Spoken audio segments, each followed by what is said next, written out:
And we are live. Good evening, everyone. Welcome to Holy Crap, the Vlogcast. Vlogcast that comes from a skeptical point of view to answer some of the questions of why. Vlogcast started as a combination of spite and the Streisand effect when some friends that I knew on Facebook from my high school days were posting stuff on Facebook which was factually wrong, which is what they wanted to do, which they complained then at me because what I wanted to do with Facebook was to correct them, which was apparently the wrong thing to do. Part of this is also to follow through with the old idea that sometimes the journey is more important than the destination. I'm known as Shujin Tribble all over the place. I was born into a Roman Catholic family in Brooklyn, New York, raised on Long Island, and I'm an unabashed atheist. You will notice, of course, that we have fewer people than normal on the show. That may change as the evening progresses, but we'll see what happens. Well, we cherry-picked our clients today. Yes, we have, starting from the south of me in Pittsburgh. Good evening, Joe. Since when am I the first one to go up on this? Because our friends to the north decided that they were going to take a powder. Good evening, folks. Name's Joe. I was born into an Irish Catholic family in Chicago, Illinois. I moved to Ohio, then spent 8 years in the United States military. Now I'm living in Pittsburgh as a atheist. Okay. And then moving to the southeast, good evening, Tech. Hi. Folks, you'll notice I'm not in black and white today. In fact, my bar is missing because Google Hangouts has decided to be a dick. Yeah. You're also Okay. a lot less fuzzy. Yeah, that's because it's Firefox instead of Chrome today. Let that be a lesson to you, Chrome. Anyway, I grew up in New York, actually, even though I was born in Maryland, and I've since returned to Maryland. And I grew up in a mixed household. So my one side of my family's Jewish, one side of my family was Catholic, not Christian, but Catholic. Ooh. Yeah, ooh. It made for interesting extended family get-togethers. Really, it was. I've heard the stories. If only you had Mel Gibson as a uncle like twice removed. I'd rather have Charlie Sheen as an uncle than Mel Gibson. But that's my point. Never mind. Rather have Mel Brooks personally, but that's just... That's where I was going to say first. But Dude, then again, if I had Mel Brooks as a relative, oh my God, man. Woo. forget about it. Yeah, dude, May the I would Schwartz just be like- with you. You couldn't pull me away from that guy in terms of listening to, rapt attention of his stories and everything else. Easy there. Whenever they do documentaries and stuff like on that on. Easy. This But, is supposed to be a PG show. Not that kind of pull away. Anyway, unless I was a woman. But I digress. So one of the things that my family did was always encourage me and my sister to ask questions. We always were allowed to ask questions. We were encouraged to ask questions. If we didn't know something, ask. If my folks didn't know, we learned how to find things out. Going to a library, checking the card catalog. Yeah, I actually know how to do that. I'm old. I'm sorry. We didn't have the internet yet. Talking to other people, in the engineering field or in a science field or in a whatever the case might be. If it was a religious question, we didn't know the answer. Go to a church, go to a temple, go to a synagogue, whatever the case might be. But we were always encouraged to ask questions. And ultimately, having practiced a couple religions and researching other ones over a long period of time, I came to the inevitable conclusion that most people who read the Bible from front to back, end up becoming atheists. It's amazing how that works after a while, isn't it? Exactly. Once you sit down and really, really read that book, you start to see the inconsistencies. You start to see the where it should not be taken literally under any circumstances, even though you have churches or other places saying that no, it literally means this. It's like, no, it doesn't. Yeah. It really doesn't. And it's amazing. I actually like to sit down and read the Quran sometime. There's no way I'd probably be able to read it in the original language, because of the simple reason being I had a hard enough time learning Russian, and I barely passed. My brain is not wired for languages unless they're computer languages. Funny enough, I will go ahead and I will leak this anyway. If anybody's been watching the Holy Crap Twitter feed, you may have noticed I put out the word to Paul from Coronify Me to see about coming on the show sometime. He's going to be a little bit busy for the next at least week, but the word is out to him, and he knows full well he's got an open invitation whenever. All he needs to do is just give me more than a day's notice, and he'll be in here. And I personally, I would love that. I really can't wait for that, because I would love. If he shows up, I'll bring bacon, like this bacon-infused cheese, not halal. See, considering I don't really think that what you got there quite qualifies as cheese, so good on you. It's a cheese spread with chunks of bacon in it. How bad can anything be if you add chunks of bacon to it? I don't know. There's. I would go down on Betty White if she stuck bacon in her panties. Go down on Betty White anyway. And really, that's a good point. It really is a good point. This is not the week for this conversation. We're going to have to table this for now. Sliced bread, the best thing since Hi, Betty White. Yes. And you know, if Betty White saw this, she'd be laughing her butt off. You know that. That lady's got such a wonderful sense of humor. I really don't want to be the person that's responsible for her losing a good portion of her liposuction butt. So we'll table this for now. And actually, I'll tell you about my cute table story in a little bit. But right for now, we have to... Drumburger here. Oh! Joseph, perfect opportunity. Introduce yourself, because I'm about to jump into the 5-minute freestyle. Good morning. He came in like Betty White. Yeah, daylight savings time happened, I guess. Oh, sorry. Anyway, introduce yourself before we get started over here. Okay, my name's Joseph Schomburg. I'm just waking up in Paris, France, and I'm a former Anglican who turned atheist around, I guess, started around 18, and today I do everything I can to promote critical thinking. We'll go with that.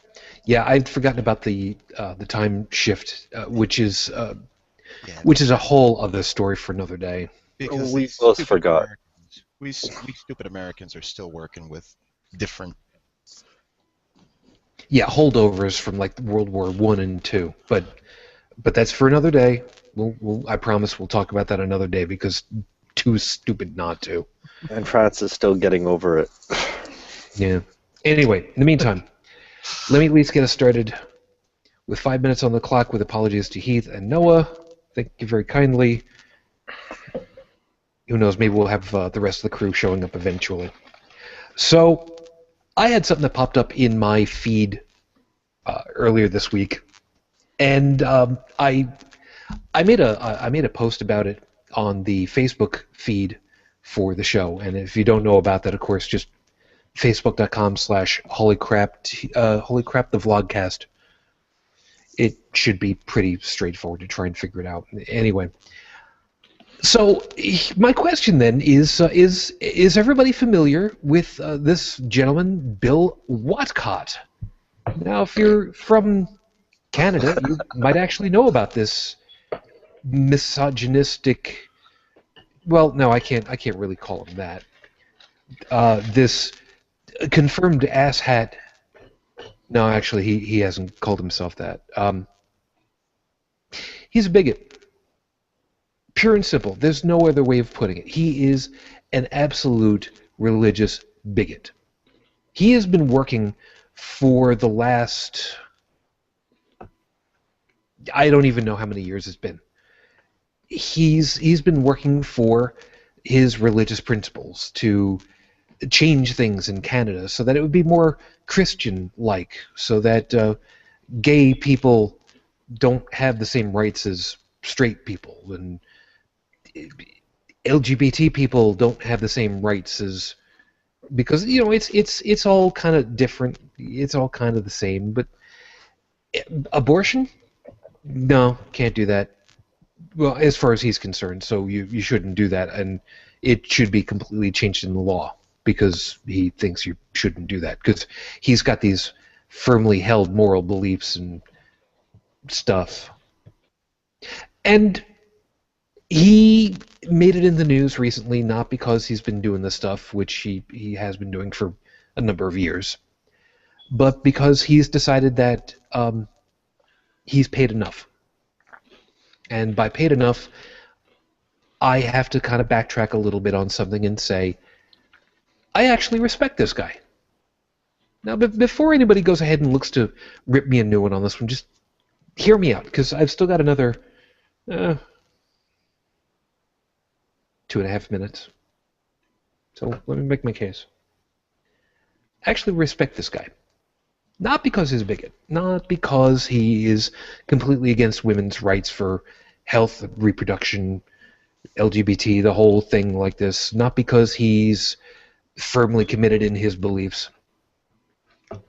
Actually, no, that's actually what I support for this guy, believe it or not. In 2013, he was convicted under the Saskatchewan codes for human rights. That stuff that he was promoting, the pamphlets that he was giving out, condemning homosexuality, was against their code. So he had to pay one person that complained $5,000 Canadian and another $2,500 Canadian, which doesn't much matter. It's a significant amount of money, but he paid it, and he did that.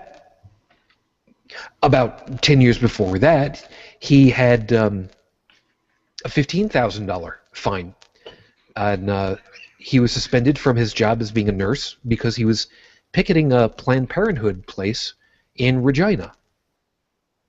Okay, it was turned over on appeal, but he still had that where it obviously was a huge question mark, and somebody thought it was wrong, at least for a little while. So he's marched, he's protested, he's tried to make his way to making Canada a more Christian nation according to his way. So I respect him that he went ahead and he did his thing, even though he knew it was going to cost him. So good on you. You went ahead and you did what you wanted to do, and you paid your lumps. So now, why is he in the news? Because he's finally decided after 10 plus years of doing this, and forgive me, there's no other way of putting it, he's getting the fuck out of Dodge. He's finally decided that, you know what, I can't make a change here in Canada. So he's moving, he's relocating, he's taking his air quote ministry out of Canada, and he's moving out of Canada. Come here. No. And you know what? I don't care where you're going. Really, I don't. But I respect you that you're willing to take your lumps and to finally pack it in and say, you know what, I can't do any more good here. Because that means that you're a quitter. Guess what? You want to be a quitter? You go right on ahead. Because the more times you quit is more times that you move, is more times people will look at you and go, well, if you couldn't do it there, why would you try to do it here? Eventually nobody is going to bother to listen. Which means it's one more voice that's taken itself out of the gene pool. Good on you. Keep up the good work. I don't understand why somebody would try to make Canada a Christian nation. I mean, Canadians already apologize more than Christians. Or the Jews, but that's for another day for later. That was an apologist joke, I think. Yeah, it very really much so was. Are you sure? Okay. But that's another piece for later. This is, and of course, welcome to episode 57. Cherries have pits 2 as of this recording.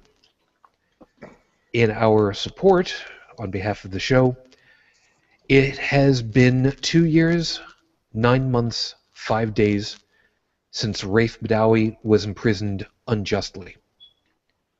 Yes, I will be keeping track until he finally gets off the plane in Canada, where he deserves to be. So this week we're going to be talking about cherry picking. And for those of you that are perhaps unfamiliar with the term, short version, cherry picking is taking a very large volume of information and looking through and specifically carving out with an X-Acto knife just the piece of information that you want to make your case, even if it means that you have to cut around other pieces of information that actually counter the specific pieces of information that you want to bolster your stuff. Well, if there's any Americans watching the show, think of it simply this way. Think of Burger King or some fast food chain. They have a higher-up exec who wants to institute a new dessert, and they want to make sure that it gets approved, so they will send this prototype dessert to a location where they expect it to be received with open arms, with positive reports back at all times, and they'll pick 100 or 200 people out of there and go, yeah, we did a test run with it, and it was success, so now deploy it across all our restaurants across all the U.S., and where maybe it's not welcome up in north or down south or on the west coast or the east coast, and now suddenly they don't know why it's failing. Mm.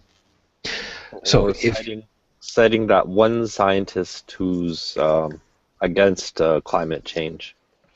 Exactly. Or how about that one scientist that's against vaccination? Yes, we're going to get to all of this stuff, I hope. In the meantime, if you are watching with us live, first off, of course, thank you very kindly. If you would like to take advantage of the question and answer system, please do so. We'd be more than happy to tackle stuff.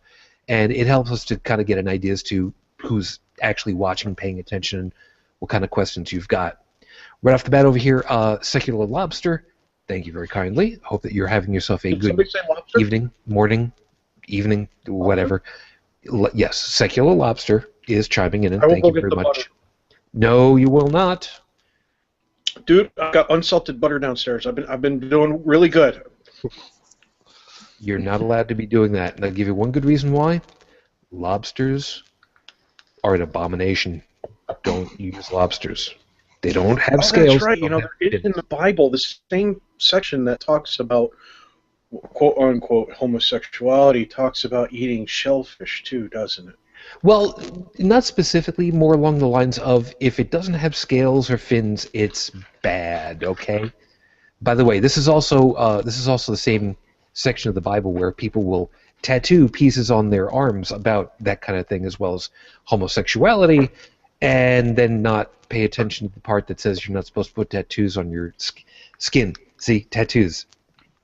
Yep. What I think is really amusing is people don't realize is that most religions used to be a sign of faith to tattoo the holy symbols on your body. In fact, priests and priestesses used to be covered in tattoos. Priestesses. Yeah, okay. Not necessarily Christianity, but old religions. Old religions used to have a history. It came out of, I think it was Egypt. Older religions had a history of tattooing certain symbols on their arms or maybe on their chest or head or things like that.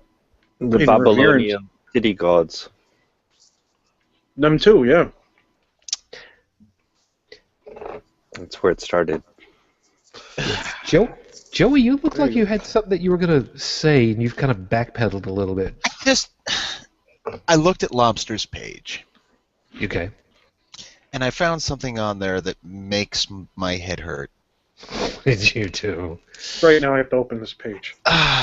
On his page, there, if you scroll down a little bit, you'll find something that he posted up called the Enduring Freedom Jesus Christ doll. It's a 12-inch classic-type G.I. Joe doll of Jesus in desert camo Hey, fatigues. G.I. But Joe was action figures. Hold on. This is titled Enduring Freedom, Jesus doll with rocket launcher. That is not a rocket launcher. That is a mortar. There's a difference. And you cannot say light. Okay, in the description it says light mortar rocket launcher includes projectile bombs with depleted uranium tips. I'm sorry, but one, light mortar or rocket launcher. They're not the same. They're not synonymous. I would know. Yes, and if anybody's gonna know, Joe's gonna know. He knows all of not only does he know. I thought they made depleted uranium tips only for the bullets and the missiles. They're the bunker busters. No. Where is this going? You are confused. We use uranium. We use depleted uranium for composite penetrators for sabot rounds, and the idea is, spalling. And now, and if I remember, NATO actually outlawed depleted uranium weaponry. Yep. Yeah, see, we're gonna stop it right there because my brain, which is still tired and left over from last weekend, is going places that I'm really not supposed to be going to for another 3 episodes. Yes. We know. What you're supposed to do is get up behind them and penetrate their rear so that you get maximum damage. So we're talking about tanks, people. Not anymore. We're not. We're talking about cherry picking. Let's move this along. Can we cherry pick a tank? We could, but we're not going to. Socially awkward skeptic. Welcome. Before we actually get into the real thing, I want to hit on this one. Socially awkward had put over here in the Q&A, brand new atheist YouTuber chiming in. Great topic tonight. Leaving the smoke skirt thing going on right now. Welcome. Depleted uranium penetration smoke skirt. Stop. Tanks coming up the rear. Tech. SAS. I have a dull butter knife. You cannot threaten me with a fork. Go ahead. Mine hurts more. Stop. SAS. In all seriousness, welcome. You said that you are brand new. That's okay. We started this a little over a year ago. We are still feeling our way through. We're still new as far as I'm concerned. We still have no idea what we're doing. Pretty much. Take your time. Do your stuff. And see, Sass, take this a lesson from us. As long as you can laugh at yourself, you're okay. Yes. It's when you take yourself so damn seriously that you can't laugh at yourself, that's when you got to stop and say, whoa, what am I doing? Yeah. And if you find that you would like an opportunity for somebody to check over your stuff, I'll be happy to. Send me a message. I'll see about that later. And who knows? If you would like to pop in sometime, maybe we can see about that. After all, we've done it for one voice already. What the hell? Why stop there? Yeah, now he's on the podcast voting site. Yep, but we'll deal with it later. For now, though, I want to hit one thing for cherry picking straight away because it's an item that doesn't get mentioned as specific cherry picking, although I kind of feel like it is. Believe it or not, I'm going to do the 10 Commandments because we will hear on a lot of occasions where people will say, well, the 10 Commandments are the basis of the laws for the United States. And I'm using that as an example because I hear that way too damned often. And it's the thing that I happen to be most familiar with. Hi, Katie. And we will hear, yes, hi, hon.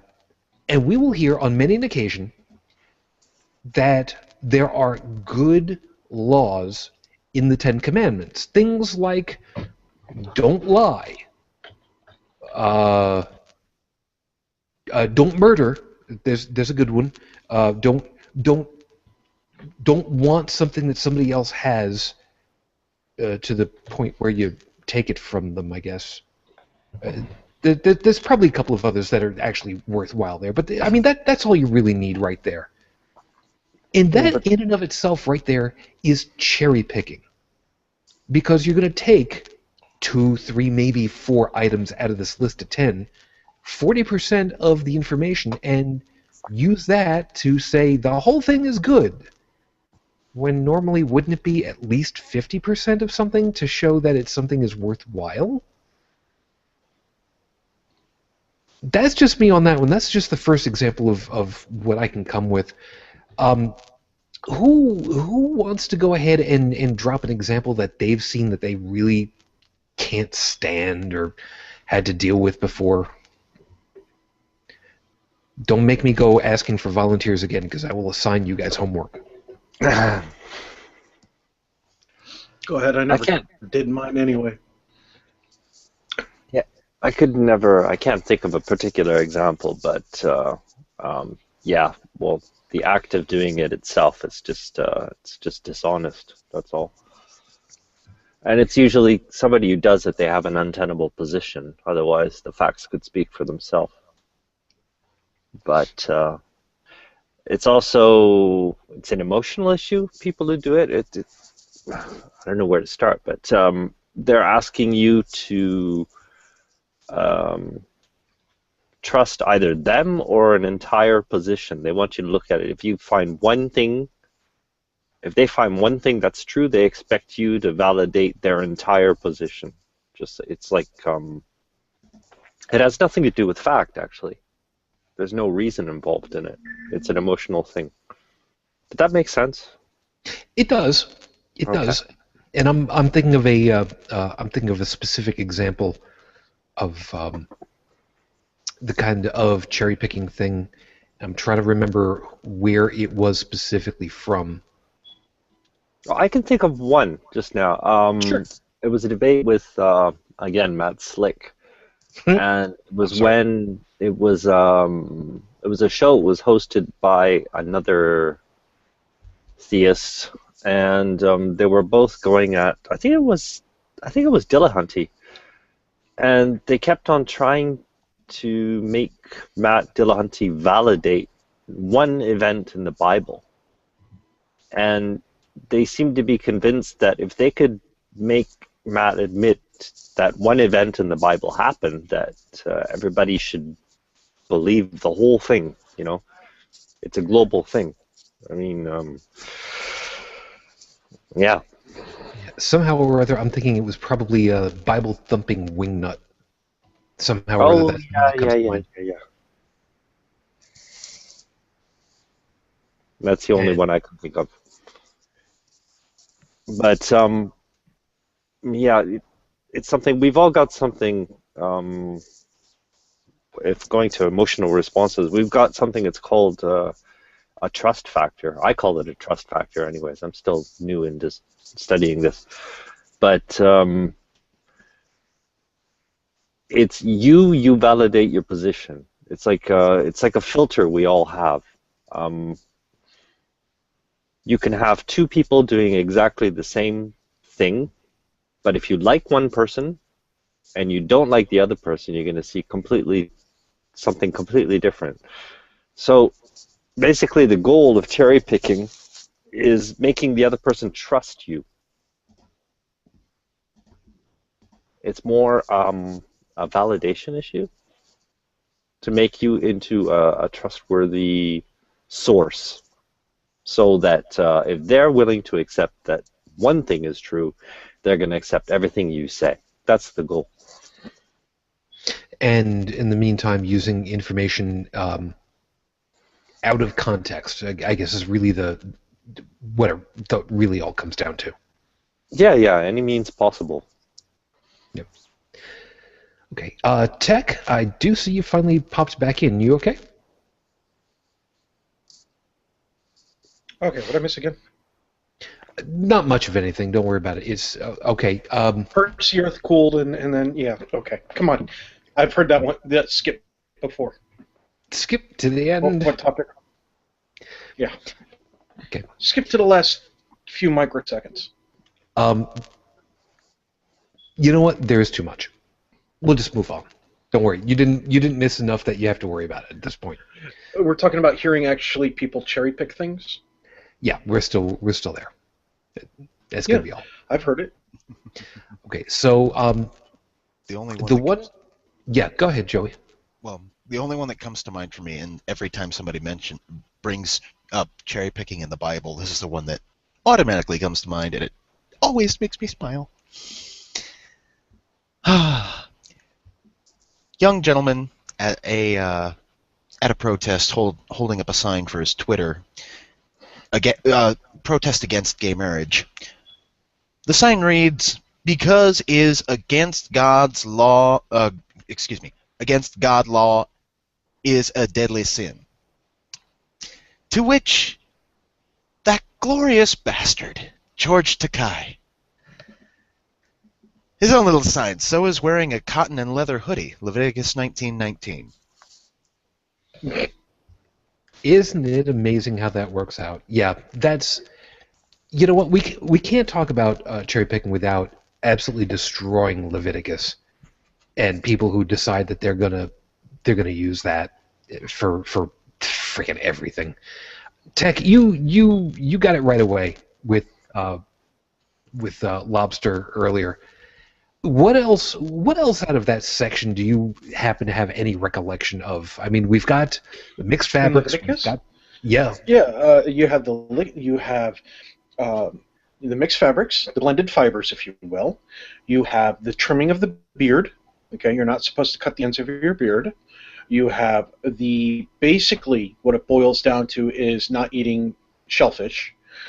You also have such things as, for example, if I remember correctly, it's in Leviticus, or maybe it's another part of the Bible, but it does tend to get ignored a lot, is that if a woman is having her wonderful time of the month where she's just so emotionally stable and her body is just, as calm can be. Oh, wait, I'm sorry, the complete exact opposite of that.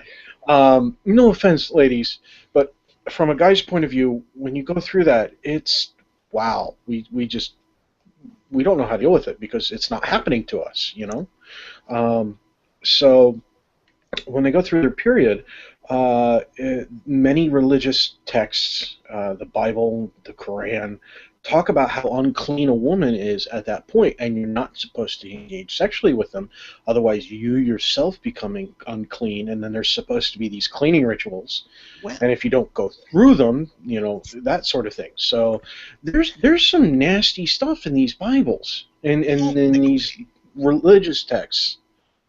Yeah, Joey? I'm not going to go there. I'm not. Okay, all right. You would be fairly unclean. I'm just saying. Unrenowned Tech and Joey do not necessarily reflect all of the feelings and opinions of all of the members of the hosts of Holy Crap the Podcast. Listen, it's really simple. Women go through a biological process that most men, number one, don't understand, and in historical times had absolutely no scientific knowledge of. At least in today's day and age, if men who have no idea what goes on or what's going on inside of a woman's body can go and pull up a book on anatomy, pull up science and medical journals, and learn things. But back then, they didn't know anything, so they make up all this crap about how the woman's unclean and this, that, and the other thing. It's like, that's a whole bunch of hogwash. Yeah. I mean, the crass side of it all aside for just a couple seconds. And we know, yes, I know, the point is for, as usual, exaggeration. So please don't be pissed off or anything. Please read it as what it's supposed to be. It's a hyper exaggeration of exactly what this stupid book has been saying for millennia, for no good reason. Yeah. It's just dumb. It's really what it comes down to. Now, if memory serves, weren't there supposed to be also some things about having sex with animals in Leviticus, and you're supposed to kill them. You're supposed to kill the animal and possibly the man. Yeah, which I don't get this whole. But thing. it never says anything that I recall about a woman not having sex with an animal. There is something to be said for that. But hey, at least you can still eat beaver. Yes. Now there's anything about not eating the animal. There's a thing about that.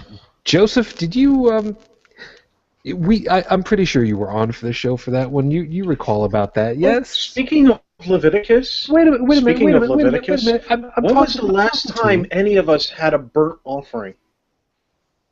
I'm talking to the guy who's out of the country. Give me a second. Which Joseph? Me, Joseph? Well, with the delay, we wait for him to respond.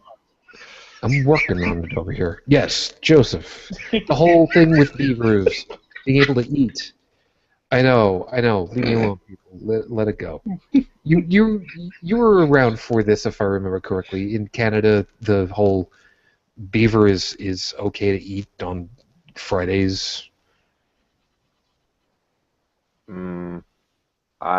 Yeah.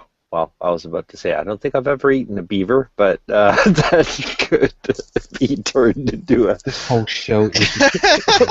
I don't know where the fuck you're going. Seriously? Really? Oh, fine. Joey, explain it really quickly.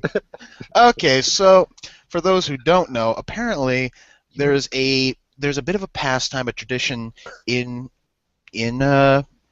Canada about eating beaver. And no, there's no pun intended there. I mean literally eating beaver. And of course, there was a petition that was put up to the through the diocese to the Pope and all that about, are we allowed to eat beaver during Lent? Because it's meat. Yes. So the Pope himself went ahead and declared the beaver, despite all taxonomy, period, it's a fish. It's a fish. Really? Yes. Okay. So you're allowed to eat beaver, yes. What did they say about a platypus? Well, I don't think the Australians make a habit of eating platypus, so... You know what? Canadians don't make a habit of eating beaver either. Some do, apparently. Look at it this way: if you're living in Australia, if you can actually kill one of those sumbitches before it kills you, as far as I'm concerned, you should be allowed to eat it. I don't care what the hell it is. Are we thinking about the same animal? I don't care. I really don't care anymore because this whole thing has just gone to shit right Maybe now. a platypus with a bazooka could kill you. Well, wait a second. If I remember something correctly, one moment, I gotta check. Yes, it is. Son of a bitch. What? The platypus is venomous. Yes, It's a mammal, and it's venomous. Yes, and how is it? It's got because a spine. God has a sense of humor. It's got a spine on the back of one of its elbows, knees. I don't even remember. Its hind leg. Okay, fine. You know what? Whatever the hell it is. So this is. You know what? This is a perfect example.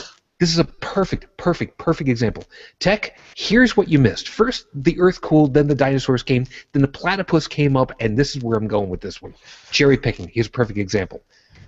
The platypus is a freaking cute as hell animal. It is an adorable animal. If you've ever seen little baby platypuses, I don't care. Platypi, multiple platypus, whatever. They make great coats. They're freaking adorable as all hell. But there's just this one little piece on them that makes them deadly. Joey, really quickly, is it deadly or just like really annoying? Okay, it's a barb on the back of their heel. Yeah. And I'm looking at some of the injuries resulting from this. Do not want. I will kick you off and I will permaband. Is it anything like the spider over in Afghanistan that kills camels? Oh no. Okay, hold on. We're not gonna spread that lie. No, we're not. No, that's a whole other thing. But it's exactly the point. It's a cute, adorable animal, except for just one little piece of it that could do serious damage and potentially kill you. All right, that's good enough. That would be, if you were to take just that barb and say, this is an animal that should never exist because it is ready to kill you at a moment's notice by just jabbing you, that completely discounts the entire rest of the biology of this otherwise cute as hell animal. That makes like no freaking sense for How other can than you find that thing cute? I have yet one more reason to never go to Australia. Agent P. that's another piece. But anyway, Joseph, really, Harry the Platypus. yes. All right, so I went ahead and I put you on the spot for beaver. So leaving that aside now. You know what? I don't even know where the hell I was going to go at this point. You guys have got me all kinds of screwed up at this point. I don't even know where the hell. It's not my fault. You're not helping. My fault. Oh God! Oh, you weren't getting Joe. Ooh. I told you not to look. Oh, there's like kid on the lip. Oh. Moving on. Okay. Cherry Okay. down. Okay. So here's one. All right. Since we're talking about these weird evolutionary pieces, how about this one? The claim that Darwin said that the eye, because it's completely an impossibility that it should ever have been developed in the first place.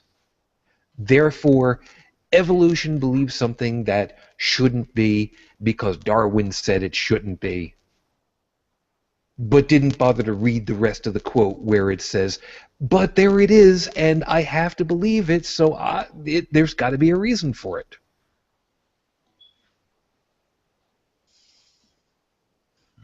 Are you guys even like here? Hello, is this thing on? I'm waiting for you to complete your thought. It sounded like you weren't complete. You're done yet. It didn't sound completed. Okay, so that's my fault. We were Okay. waiting politely. Wow. I was also searching for platypus rule 34. Don't do that. Really don't do Tech. that. Tech. Corner. Now. Corner. Don't need this. All right, so we've heard this quote be used before. That Darwin said that the eye should not happen at all because it doesn't make any sense. But then people will just latch onto that part and not even go on with the piece that says just a couple of characters later. But there it is, so I got to believe it, and I got to have to understand why. And there's got to be other arguments than that we've heard about. I mean, we've heard so many different debates and so many different people who have claimed such weird, stupid things. There's got to be one that's stuck in our heads somewhere along the way. And you guys on the Q&A, feel free, type away, because I'll get around to looking at what you guys have got too, because it might come up.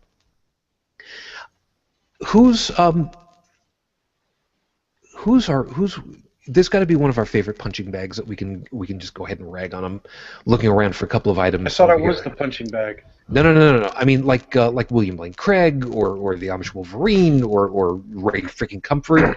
Somebody that we know full well that they've just gone ahead and said something so completely bogusly stupid it's not even funny. Cy Ten Bergen-Kate with our favorite How quote. about Scott Walker? Picking a politician. Cy Ten Bergen-Kate with our favorite quote of all. Which one was that? Oh shit!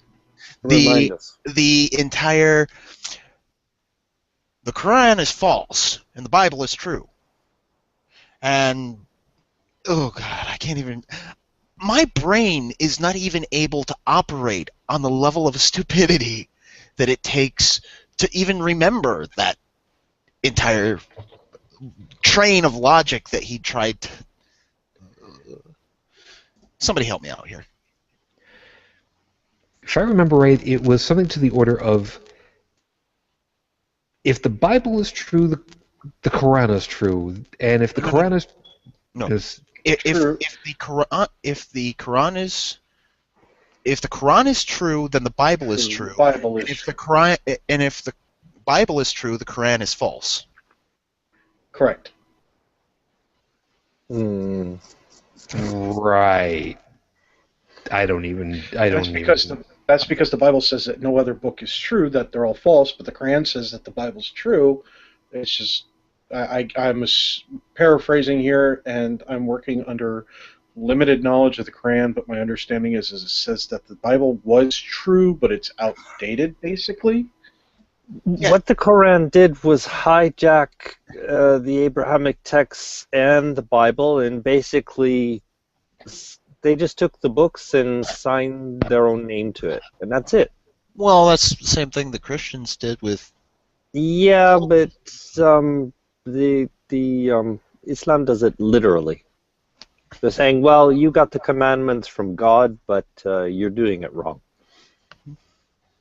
Plus, the Bible has unicorns, and the Quran has Pegasi, if I remember correctly. Something. Didn't Yeah, Muhammad go?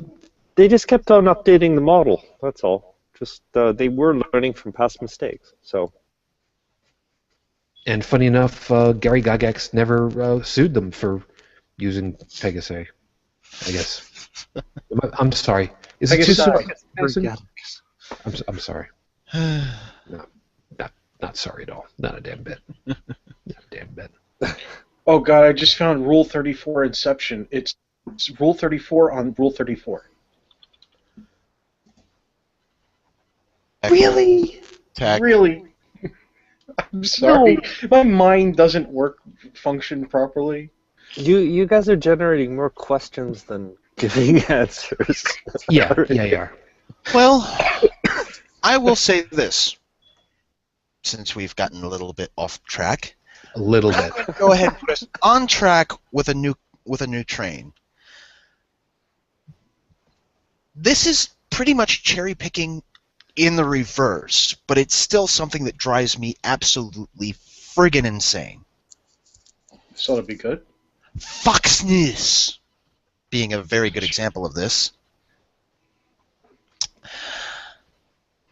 Do you ever see on the news? I mean, what do you see on the news? What do you see on the news every single day?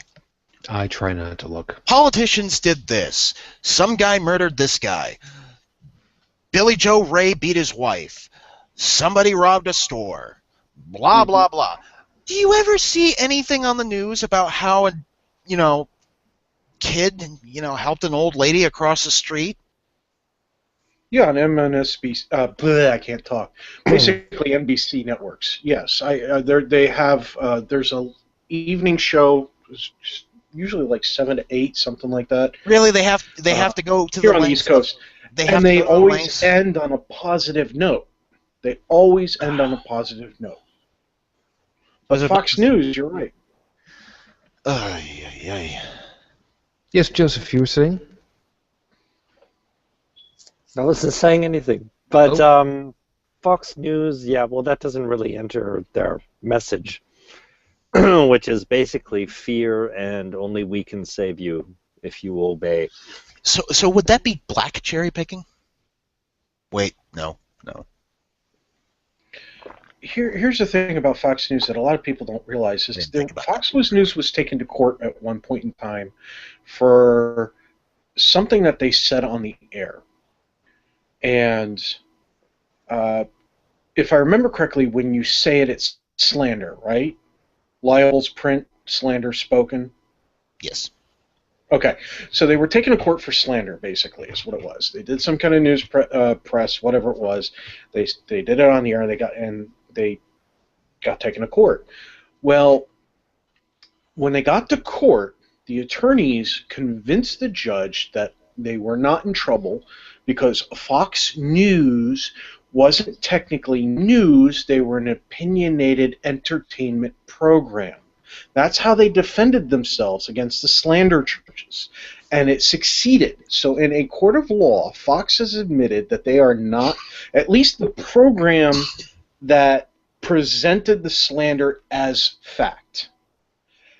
that particular program, at the very least, which presented itself as news, and still does, has admitted that they are just an opinion, entertainment piece. And yet, it turns out there were other sections, other programs on Fox News that have had the same problems, and that's how they're defended all the time. So now, if you're a news, my question is, if you're a news network, and somewhere in upwards of 80% of your news programming is all opinionated entertainment, how the hell do you call yourself a news program? If I'm not mistaken, in Canada, it's illegal. They can't present themselves as a news program. Welcome to America. Yeah, and as I recall, that is correct, because there is some kind of statute that basically says if you're billing yourself as a news outlet, you must be presenting news, and that's obviously part of the problem. To kind of go, to go along with part of what Tech was saying, there was I'm trying to remember who the people are. I believe it was Bill O'Reilly, who was talking with, oh God, what the hell was his name? From American Atheist. Silverman? Dave Silverman? I'm sorry, you said Bill O'Reilly and talk at the same time, and I just choked up. Apologize. I'm being generous with my terms. But, I can't remember him talking the last time I heard him talk. He just usually yells now. Well, funny enough, as I recall, I do believe it was Silverman from American Atheists. I could be wrong on which group it is. Please forgive me. Last weekend, I'm still kind of recovering from a little bit. I'll talk about that another time. Yeah, but, he did go to head-to-heads with some atheists on his program and lost. And one of the things that he tried to pull off was to say that Christianity was a philosophy, not a religion. Mm-hmm.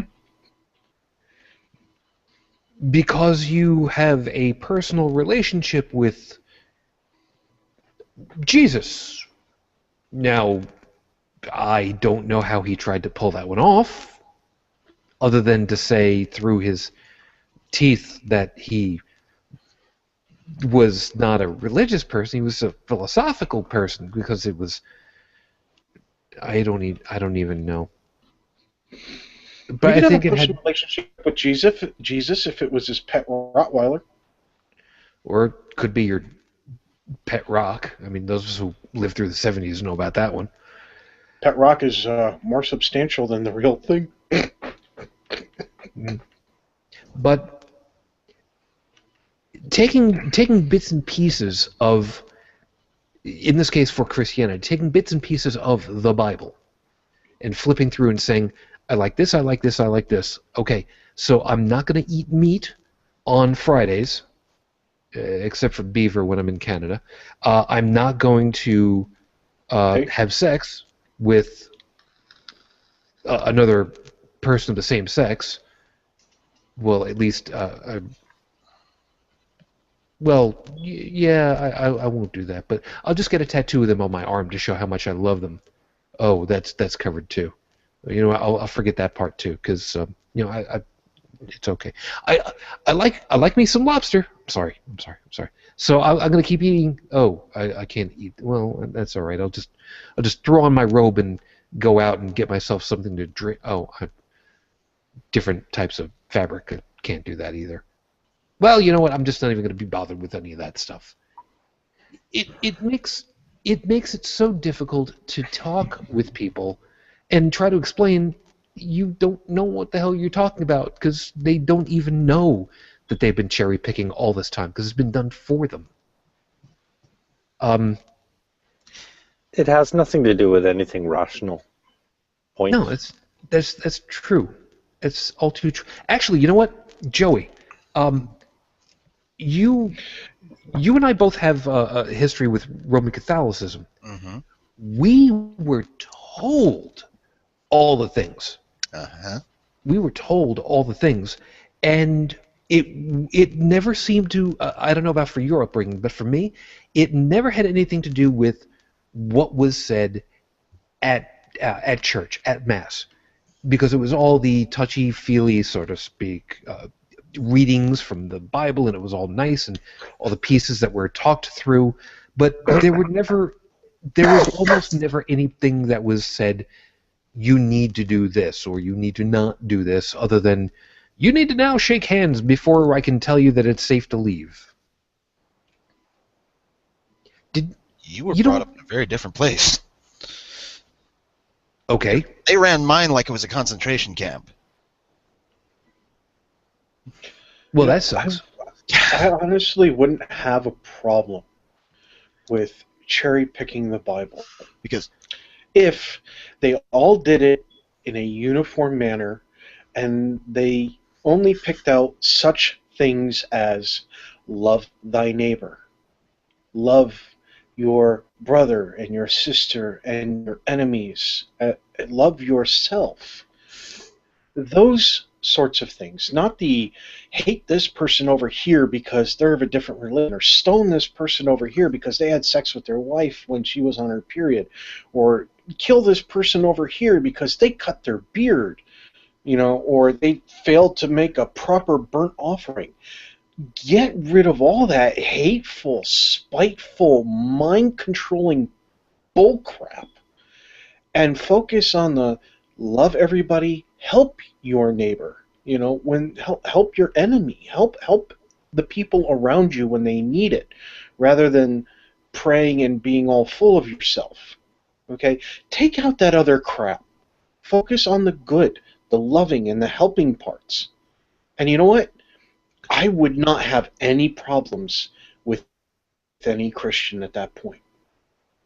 But they've painted themselves into a corner because for them the Bible, it's how can I put this simply? It's nothing but an appeal to antiquity prop. I mean, what's in it doesn't really matter because they're just going to take what they want from it. And it's not about the Bible itself, it's about what the guy holding it is saying. And to change something in the Bible, they're going to invalidate it, which means they lose their appeal to antiquity. I mean, that's important in humans. Yeah, to me, it's like the proverbial talking feather. If I've got the feather, I get to talk, and I have the authority because I have the feather. And that's interesting. I've never heard of that one. I don't know if it's a true Native American thing or if it was something that was co-opted by like the Boy Scouts or some such thing like that. But you know what? It's funny you say it that way, Tech, because I had always thought of cherry picking as a bad thing, and I guess as an honest cherry picking can be a good thing. Look at the obscure laws that not just our country but other countries have. But I'm going to focus on the USA because I'm from the USA. Like laws like not being able to tie a horse to a parking meter. How many people in New York City have a horse that they ride down the road on and tie to a parking meter where they go get their haircut? Okay, that law can go out the window. We can go through the laws and cherry pick out the old ones that don't apply anymore. For example, one state has a law that if a man and a woman are together in a hotel room and the woman is a virgin, the man may not have intercourse with her. But there's a subset to that law that states that even if that man is married to that woman, he still can't have sex with her if she's a virgin. So if they're on their honeymoon, they can't go to a hotel, any hotel in that particular state or county or wherever it is. That law exists here in the U.S. It was on one of those lists of old obscure laws. So yeah, you could cherry pick if you look at the Bible as what it was originally intended for, a means to control as well as a means to instruct. If you cherry pick out all the controlling stuff and you pick out all the instructional stuff that no longer applies, you're left with things that could still apply to this day, such as love your fellow man, help your fellow man. I like that idea. Joey?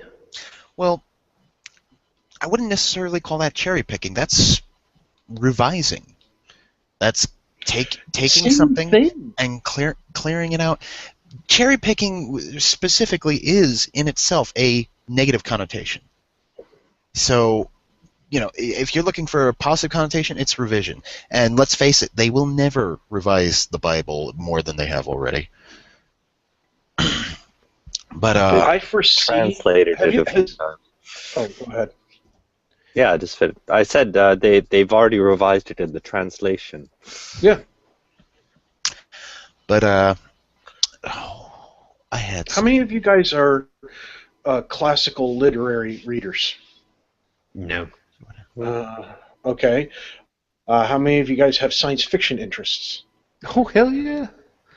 All right. Has anybody here besides me read Stranger in a Strange Land from start to finish? Oh, Never, not that one. No. Okay. never Well, touched in it. Stranger in a Strange Land, just to bring up a section of it, there is the concept of a church called the Fosterites by the Archangel Foster. And apparently in these churches, in these fictional churches, it's okay to sin as long as in terms of you want to get drunk, well, you get drunk at the church on the church's own brand liquor. You want to overindulge on food, you overindulge on the church property with the church food. You want to gamble, you gamble with the church gambling slot machines. But you see, there's returns too, where if you pull on the slot machine and you don't win, you still get a little piece of paper with a little passage on it from the Foster's cherry-picked Bible, where they've cherry-picked stuff out of other religious texts. And they're still preaching the concept of fun and love and everything else, but they're also preaching that ours is the one true faith, not anybody else's. They still have the controlling mechanisms and things like that. It's a really interesting concept, and I could see the churches of today going down that path, because if you look at the what are they, Episcopalian, or the ones out in the Bible Belt that have like the video game arcades in their churches for the kids, and they have the pizza party get together, they have the big screens so that people can watch the sports game after church services are over, things like that. Not the only thing close to that I Pentecostal can or think of something is like that. I don't know. it could be. All I know is Those mega is churches, Las the Vegas. mega churches. Think of the mega churches. That's what I'm talking about. I can see the mega churches becoming like that. Okay. Not quite sure where that goes on this one at the moment, but that's okay. Well, where it goes is that to make that happen in Stranger in a Strange Land, they had to cherry pick certain sections of the Bible and other religious texts to make it work, and then add new things to it. And if you look at the way a lot of churches are functioning, a lot of churches, to get the members coming back, started saying, okay, well, we're not going to gay bash anymore, and we're going to honor homosexual marriage, but we're going to love you, but please remember, in the book it's still a sin, but we're still going to love you, and instead of kicking them out, they're becoming accepting of certain things. So I could see them, since they're already making these kinds of changes, continuing to make changes to try to get more and more and more and more and more people, such as what I saw in the book. It's just going to become another ignored Bible passage, that's all. Uh-huh. And see, that's the biggest problem that I've got with the concept of cherry picking in and of itself. That you could have an incredibly huge, wonderful, nuanced piece of information that stretches a page worth of information. And if you intentionally go in there and find 5 words strung together in the middle of a sentence at some point or other in all that, that says something other than what the entire page is actually trying to tell you, and you try to say, well, in this page on this document about this thing, it says this, and this bolsters my thing, global warming, all right, we'll go with that one just because. That says that, yes, there has been a cooling trend for the last 18 months, and there it is, and that proves that scientists are not all in concert about this whole damn thing, when if you read the next couple of words, it says, for the last the cooling trend for the last 18 months, that has been superseded with double the warming the following 2 years, and you've just gone ahead and you've just scooped out a piece that just seemed right, even though it was just completely wrong. And that's one of the things I've seen about Joey. Yeah, I see you. That's the next one I was going to bring up was evidence. Be my guest. Evidence in general, whether you're talking about the whole global warming issue, or whether you're talking about guys with their with the anti-vaxxers, with the with evolution, with actual evidence in like a courtroom, falsified, not even falsified testimonies, just telling them just enough, because one of the things they have you do in court, and while I don't necessarily believe in the particular practice of putting one's hand on the Bible and swearing and all that, I do believe in the practice of, at least up until swear to God, the whole idea of, do you swear to tell the truth, the whole truth, and nothing but the truth? When you all too often you end up seeing issues with people who, they tell the truth, but they don't tell the whole truth. For me, that's paramount to lying. Yeah, it's oh shoot. But it's not technically lying, so people... Whoa. You're getting into legal territory about lies and not lying and things like that when it comes to a court of law. Who cares about it? Unless you're prepared to argue with an attorney, you're not going to get very far with that stuff. Well, look at it this way. That would be commonly referred to as a lie of omission. Mm-hmm. That's a nuanced problem, and that is exactly why, Joey, I believe that you were trying to say you need to make sure that whatever it is that you're going to lay out, you need to lay it all out on the table. Because otherwise it is. Granted, this is much more serious than your typical cherry picking, but it's still cherry picking. Yeah, it's specifically leaving out pieces as opposed to pulling them in. But which, how can cherry picking do any harm? Look at the whole anti-vax thing. Oh God. I know. I don't want to spend too much time on it because no. You're done entire shows 100% accurate. But that's why I said. Oh. Yeah, let's all right. The anti-vax thing, because it's a perfect target on this one. How many people were in this quote unquote study that anti-vaccination people have been touting for way too long? Anybody remember what the number was? I'm pretty sure I remember the number. I'm pretty sure Mr. Google will find out for us. Yes, but even without Mr. Google, Joseph, you said, what, 15? 50 or 15? 50, I think. But if I remember correctly. But that's hardly even cherry picking, because the anti-vaxxers who are using this thing, they don't even know what the fuck it is. Well, there's a reason why I'm using this one in particular. Joey, you look like you've got something you just want to scoop out there now. No. I'm just happy because somebody who is watching the show is texting me, and Oh, that's wonderful. Thank you very much for watching the show and not letting the rest of us know. We appreciate that. Thanks. Ever so much. I don't think they have Google Plus account. I don't believe they have a Google Plus account. According to BMJ, Wakefield received more than a certain amount of money from the lawyers. The study showed that the 12 cases that Wakefield examined in his paper, of the 12 cases, 5 showed developmental problems before receiving the MMR vaccine, and 3 of them never had autism. So they found the Wakefield study in 1998 was found to be an elaborate fraud, and it had 12 cases that were examined. Now, here's the cherry-picking part. They're doing all this stuff on 12? Yep. Here's the cherry-picking part. It was a sample size, if you can even call it that, of 12 individuals under dubious circumstances, some of which were paid, some of which were specifically over selected for. $600,000. Yep. Plus, how many millions upon millions of people had vaccinations? How many millions upon millions of doses were utilized?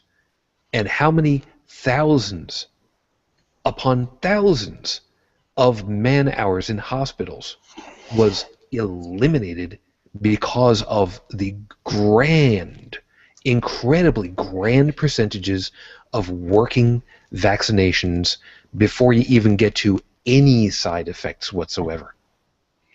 And how many people died because they didn't take it and they had a chance to? There's one thing I don't understand. What was the goal of publishing this hoax? What's the goal of lying to anybody? To essentially get money. The idea was they would be able to use this as backing to file lawsuits against those who made, manufactured, and those who administered vaccinations. So it was an ambulance chaser. Pretty much. Yeah. A very ambitious one. Well, okay. Yeah. But that Shu actually brought me to my next point. Advertising. Oh, good Lord. Advertising is a great example. Let's look at, 4 out of 5 dentists recommend. Okay, what 5 dentists? What were their credentials? And what did the 5th one say? That's what I want to know. Clinically tested. Or, what were the results? And this is something I have a little background on because I had to do some projects involving them. Weight loss supplements. Or, bodybuilding supplements. Well, actually, I think the other Joseph hit on something really important to bring up. Clinically tested. Because clinically tested doesn't mean that it exceeded or even met the goals. Yep. And how many products do we see that say they're clinically tested, so they're okay? But No, wait a that's an second. appeal to authority. Yes, but we're gonna get to that because there was something that happened here in New York not too very long ago that kind of ties into that. But Joey, finish your point. Well, a good example was, weight loss supplements. They go on with the whole, take this weight loss supplement. You don't have to change your diet. You'll go ahead and lose weight by the pounds.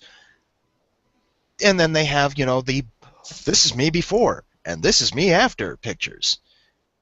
I took this weight loss supplement. It was great. Little asterisk. Also happened to, diet properly, get regular exercise. But no. Just take the weight loss supplement. It's good. And don't forget to take your tapeworm while you're at it too, because that'll help. I'm sorry, that was a little over the line, wasn't it?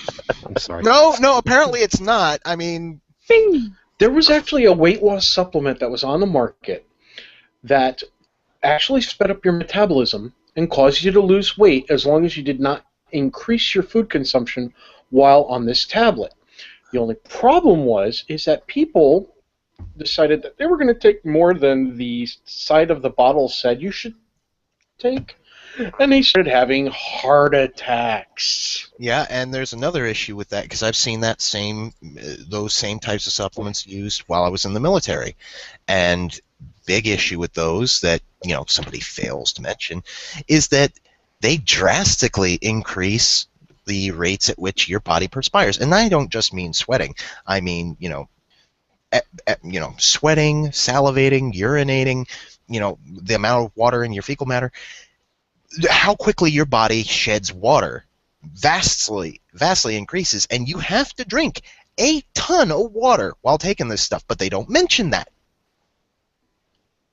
Yeah. And I've seen guys who have had to go to the hospital as a result of that. And that's another piece of it all too that drives me up a wall. We end up with something that I saw earlier today. The little one saw a commercial for this earlier, and Joseph, I don't know if you've got the same kinds of advertisements in France for over-the-counter medications, or even prescription medications, where the companies are allowed to market them quite the same way. If you would like to try to, I'm sorry, go ahead.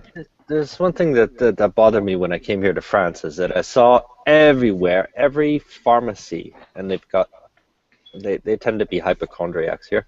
They've got a pharmacy on every corner, and always there was a blinking sign in the window, homeopathy.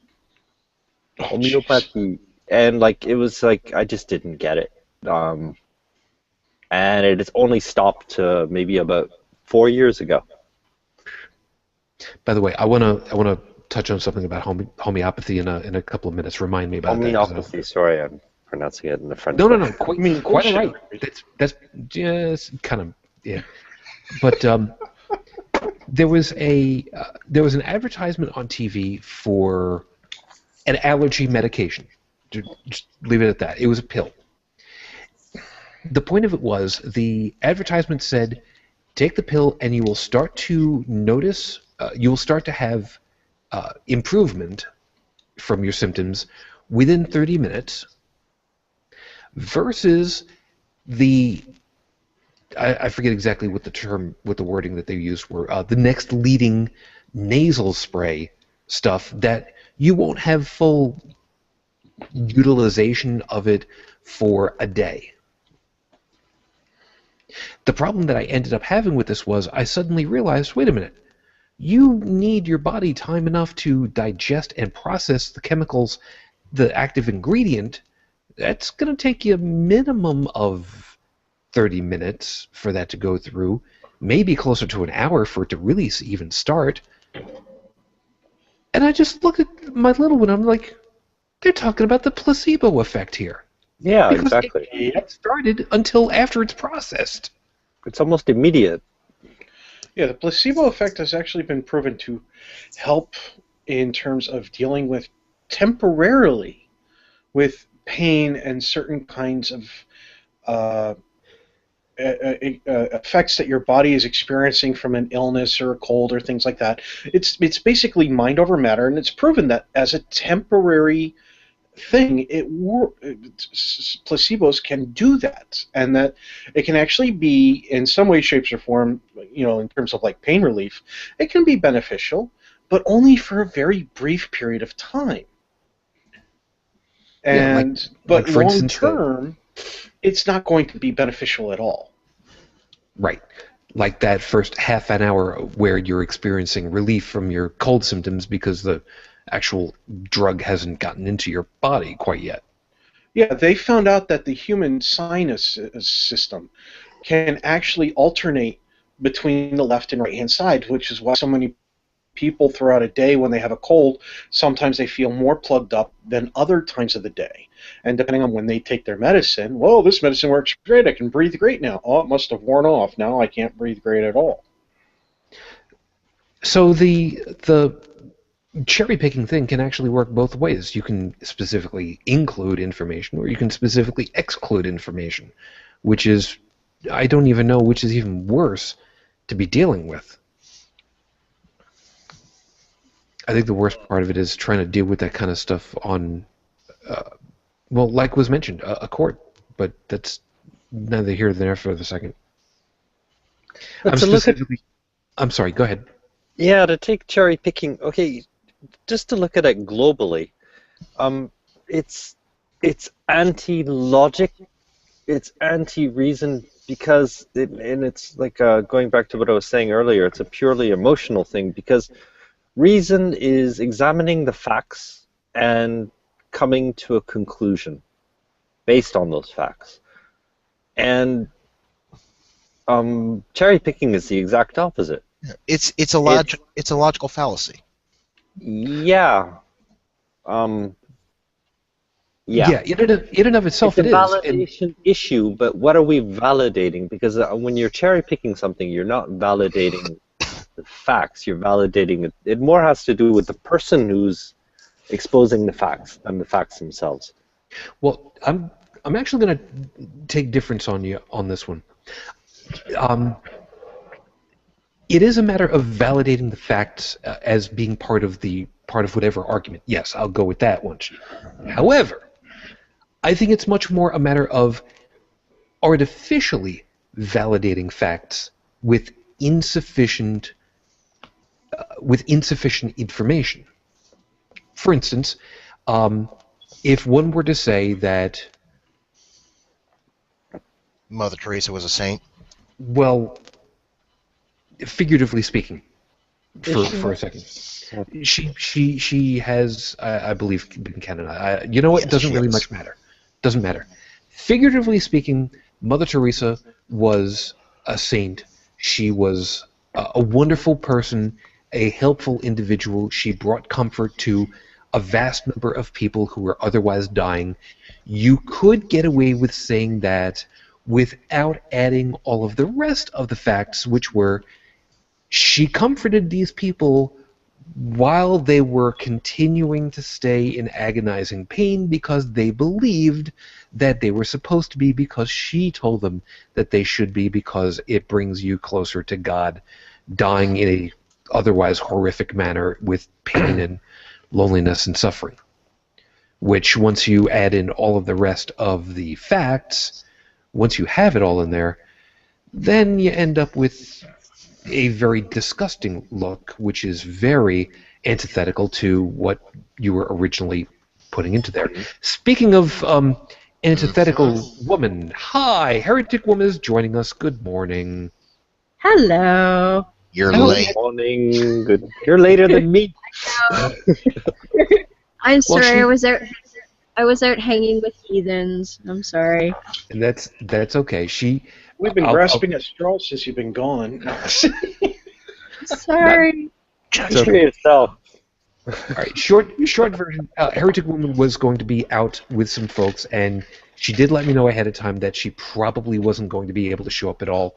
So the fact that you're even here, first off, good morning. Good to see you again, by the way. Thank you. Thank you. I just played a rousing game of Cards Against Humanity, and I unfortunately did not win, but I came in third out of originally 8, so that's I beg to differ.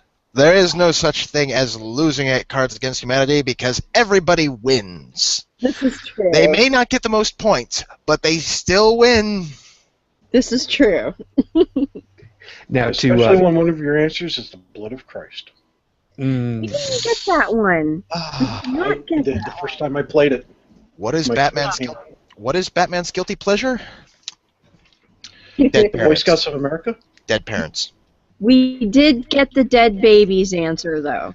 Oh, great. So you're getting all practiced up for dealing with Noah and Heath. That's wonderful. Okay, so Yeah. real quickly, this past weekend, I was up in Toronto, as I had mentioned, and I'm only taking a sidetrack on this one real quickly. Toronto.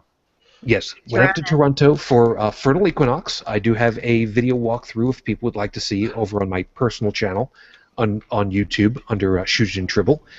And I had a great time, and on the way back, we got the opportunity of hanging out with Heretic Woman for a little while, although not where we intended to be, but that's a story for later. So thank you, we had a great time. Truck Thank you. stop. Definitely. No. No. We went to A&W. Oh wow. Those still They have exist. great little hot dog bites. They Corn dog bites. not here. They don't.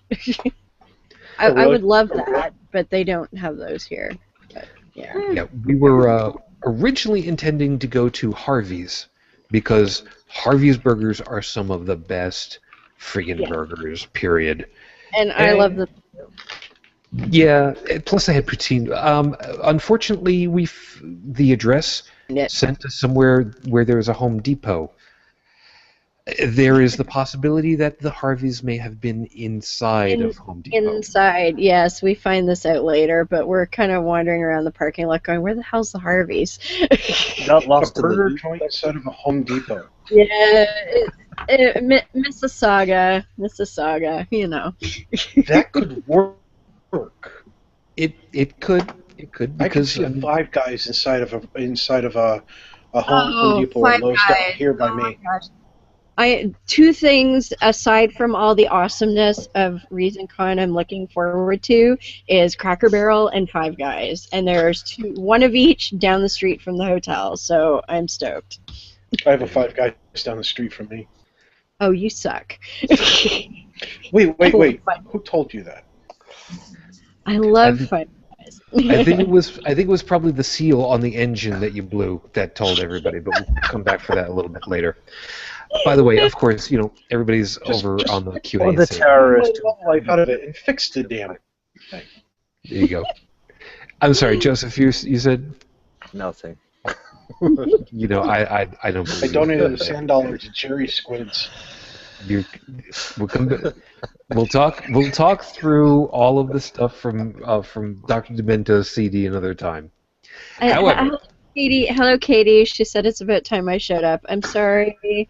I was out drinking with heathens. I'm sorry. Also, you're drunk. No, just a bit tipsy. Okay.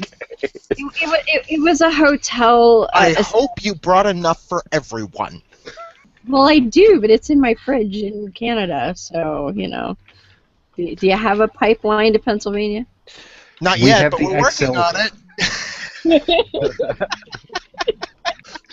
I'm going to help. Thank you. I've completely sidetracked the show, dear. that's okay. It's been actually kind of difficult to Did we sidetrack today? too There many. was a track. I got to get a whiteboard, put it next to my computer, and every time we sidetrack, just put a hash mark on it. That's fine. We need a list. We need a list for the show now. We've got a list for the We other need a show. list? We need a lift? What? I will I take know- your fucking eyes out with a corkscrew. Just what I need. Thank you ever so much. You could have at least said a cherry pitter, but that's fine. Now You don't we want- see the violence there in the system. So let's see where we can get done with, because we got a little less than half an hour to go at this point. All right, so cherry picking we've talked about. It can kind of go both ways. You can exclude, you can include, and it all depends as to how you want to play with it. Since you came a little bit late to class today, Heretic Woman, we've made mention to things like Darwin making his comment about the eye should not be, but yet there it is, and they don't use all that. We've talked about Leviticus and all the stuff that says you're not supposed to do, but you kind of forget about the stuff when you write those passages on your arm with a tattoo. But it says you can't do that. What other ones do you want to go ahead and specifically use as either as an include or an exclude item?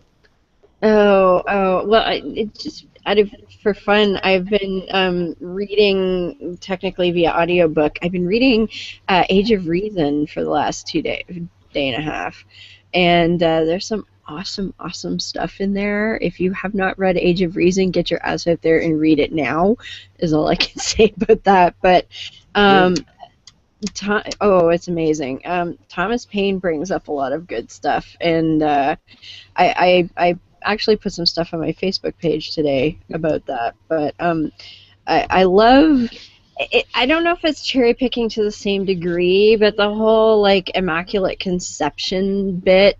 It's like, okay, some girl who arguably could have been as young as 12 turns up pregnant and says it was God that did it, and we're just going to believe that. And Thomas Paine's idea was, well, if any other girl came to you and said, hi, I'm pregnant and God did it, you would laugh in her face. And why do we believe that, or why do people believe that Mary was, telling the truth and they wouldn't believe anybody else? That seems kind of lame to me. That was a good one. Yeah. You mean the Immaculate Rape? Yes, that one. It was actually Joseph who saved her from being stoned because he married her. I'm sorry, but if a 12-year-old girl walked up to me and said that she was pregnant and that she was bearing God's child because God, bore it within her, first thing I'd be doing is calling social services. Mm-hmm. Yeah. And the second thing that I would be doing would be looking for the camera crew from Maury Povich's show to try to find out who's trying to pull a fast one on me. I have a meme of that, actually. You are not the father. Father. But the quote that I love, that I actually posted a meme on my page earlier, it says, in reference to the New Testament and that whole story, it says, it gives an account of a young woman being engaged to be married, and while under this engagement she is, to speak plain language, debauched by a ghost.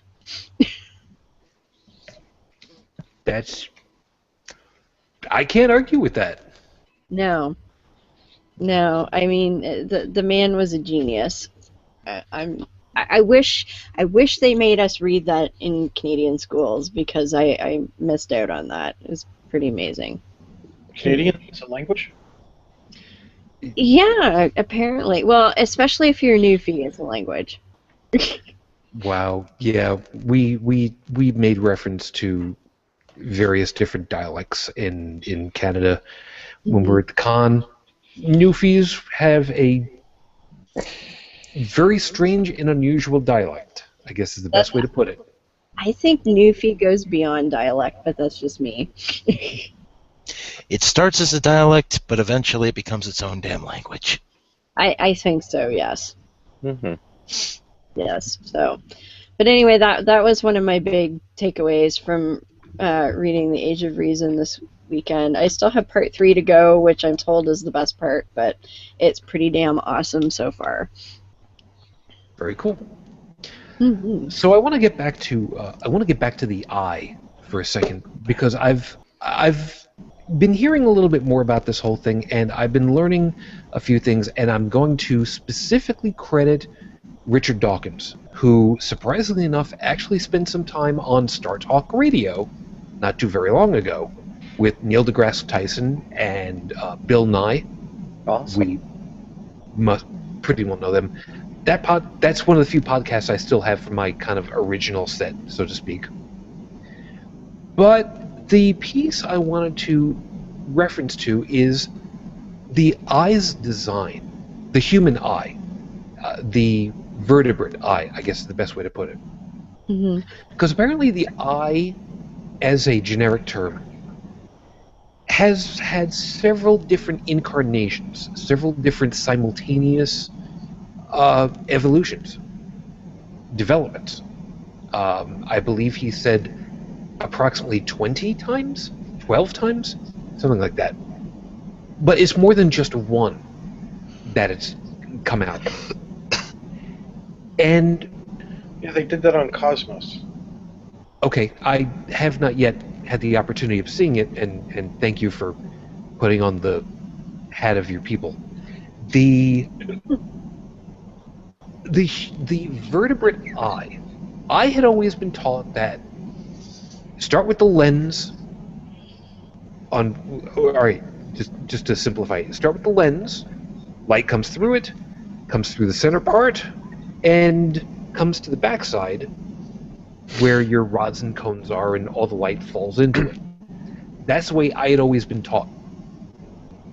And apparently I was taught wrong. Yeah, because it didn't evolve with a lens at all.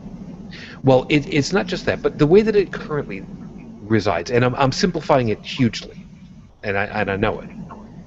It turns out light comes in through the lens, comes through the center part, strikes the back of the eye, and the cones and rods are actually facing the back part of the eye. So before the light actually gets to the back part, which then has to reflect the light into the rods and cones, which are in front blocking the light, but you've also got all of the blood vessels and all of the supporting structure before the light gets to the back of the eye, reflecting backwards into the rods and cones, so we see it the way that it is. And I was never taught this. And I'm pretty sure a lot of us weren't. But if you want to consider something that would be considered cherry-picking, saying that the eye works the way that we had always expected it to, where the light comes in and it falls into the rods and cones and we understand it there because it all comes into the... we were never given the full picture. Please forgive the pun, totally unintentional. So we didn't get the full explanation for whatever reason. And it could be very easily just a matter that, we just didn't know. It wasn't conveyed to us properly. It wasn't something that was explained properly and fully in complete context. This kind of is an innocent piece of cherry picking. We didn't know. Depends on what the goal was. Because if the goal, if it's just if they're actually trying to teach you how the eye works, maybe they just don't know. But if they're trying to tell you that the eye is a perfect design, yeah, that's cherry pick made by God. Then that's cherry picking. Yeah, and that's funny enough. That's in a lot of situations how it's typically put out there. Evolution is wrong. Leads over to the other because the tradition is teaching the eye is made this way, and religions that's gonna bleed over into everyday education. Actually, the eye's a pretty bad design. But if you look at the human eye, all of our sensory, what would you call them? Just all the senses basically began as nerves behind skin. And some nerves became sensitive to light, others to smell, and all that. And basically the eyes stayed that way. And and that's it. And it just built all sorts of stuff on top of it to treat the light. Now, I just have one question. Sure. The eye is supposedly perfect, right? We've been told that. Then why the hell does it keep fucking up?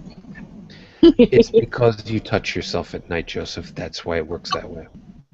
Okay, but if I don't have my contacts, I wouldn't even be able to tell you who is on the screen right now. I may or may not necessarily wear contact lenses. Yeah, I'm like, ooh, look, I can see my hand, and that's about it. But there is hand. I can't find my feet. That may not be the same issue. I'm not sure. Not even. No, because it's no. Yeah, I know where your mind's going. Yes, you do. Yes, you do. And we're not. Because I'm hooking with it. I can't. I refuse to answer that question on the grounds that the answer might get me ass kicked at some point in the future. Get together at a con finally one of these days. But you might be quoted. I might be quoted out of context. Exactly right. And you know what? I think that's what I want you to use. That's what I want to use for my closing in a couple of moments. I think that's where I want to get us over with, because we're getting pretty close onto it now. Yeah, and besides, we're all giggly and tired, and just can't stay on topic tonight. It's true, and they can't all be gold. Back on the topic of cherry picking, there were several people in a gaming group that I partake in that we got on the topic of the other night of religion. We were talking about basically, how things are cherry picked out of a book, how things don't make sense in them, specifically the Bible. Most of the people in this country you talk to have some way, in some way, shape, or form, reference Catholicism. You have a really high probability of meeting somebody who's either practiced it, indoctrinated, researched it, whatever the case might be. And quite a few of them were very upset that you go around and you listen to the politicians, you listen to the preachers and the pastors and everybody else cherry picking what they want so that their agenda, and it's no wonder that no religion or atheism or agnosticism is on the rise. It's not because these groups are cherry picking the Bible, it's because in the very act of cherry picking, you bring attention to the other parts that are there that are being ignored in the same chapters, in the same book. Mm. It's Yeah, I know it's a pain in the butt because there's so many subtle examples, and trying to specify through them is it's tough. Partly because it's a nuanced thing, and ironically enough, trying to find some of these pieces to really best explain them is well, annoying. actually, you don't have to. If any of our listeners really want to get in on this, and I don't mean in on our conversation, but to understand where we're coming from, and they have not read the Bible, or maybe they haven't really done in depth, or maybe even that they don't have the attention span to really read the Bible and pay attention and find the passages themselves, because not everybody is an avid reader. There is an atheist version of the Bible called the Atheist's Annotated Bible. It's a regular Bible, but it has annotations and highlights. And so when you read a certain section that has conflicting information in terms of conflicting with another section of the Bible, it's highlighted or underlined, and it has the mark saying where you can find the conflicting information. So then you can flip to the other page and go, okay, well, over here it says this, but over here it conflicts with it on this side. Like in Genesis with the creationists, with the creation in Genesis, where it conflicts within Genesis of itself. So those are all annotated in there, so you can actually go in there. You can choose to ignore the annotations the first time you read through, or you can pay attention the first time you read through, whatever the case might be. But you now have a very powerful resource at your hand. And so the next time somebody comes up and goes, "Oh, you're going to hell because you're gay," you can pull up in the Bible and go, well, you're going to hell because you're wearing mixed fibers, or you shaved, things like that. Or even more fun, You you could say, just go ahead. I was going to okay, say, go ahead.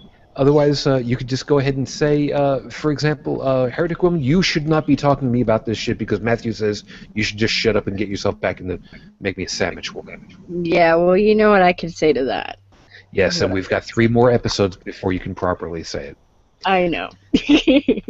Anyway, we need to see about getting done over here because we're getting pretty close and onto it. Actually, I think Amish Wolverine needs a copy of the Atheist Annotated Bible, so that way he can try to correct the conflicting information in Genesis. Because I don't think he's really paid attention to the fact that there is conflicting information in Genesis. Well, we should all chip in and buy him one and have it mailed to him. And have it from what's that one that Cash talks about, that Creek Church Revival group? No, Catfish Creek Baptist-Costal Church. Yes. Right. We should have the return label reference the Catfish Creek Church. And maybe somebody can get a phone call or two and talk to the man one-on-one. Yeah, well, he has appeared on No Religion Required, Pastor Roy. And if we're going to do this, we're going to have to make sure that we pitch in properly, and we have the ship glitter to your enemies group have it sent down to them. We should, just because of there's really funny. There's a new one. You can have a bag of dicks sent to someone now. Oh yeah, they're very tasty, and they come in different flavors and colors. They look yummy. They come in different flavors, my dear. So long as one of them isn't latte, I don't really much care because I don't have anything to do with this one. We're going to have to get ourselves together over here. Joey, what last items do you want to go ahead and put out here for everybody?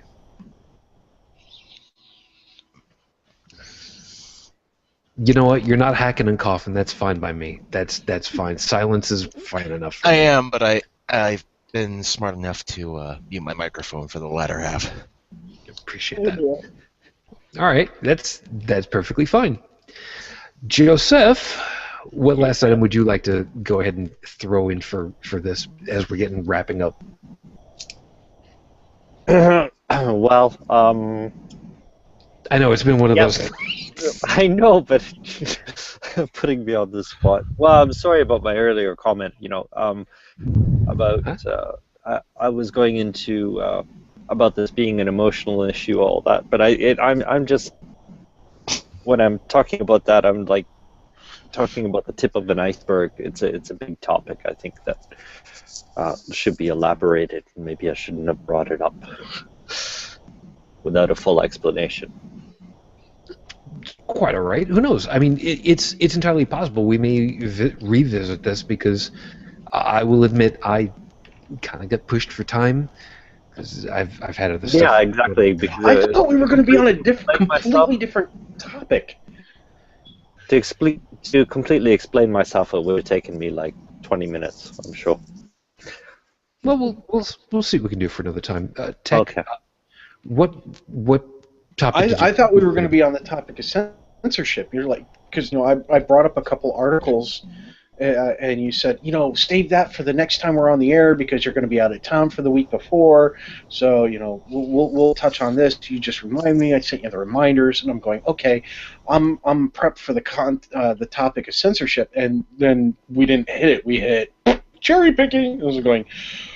Okay, my mind is geared for another topic. We're screwed. At least I am. I'm sorry. That Because my brain is like, think of like watching a train wreck in slow motion. That's about the speed at which my brain functions at on a normal given day. Yeah. About that.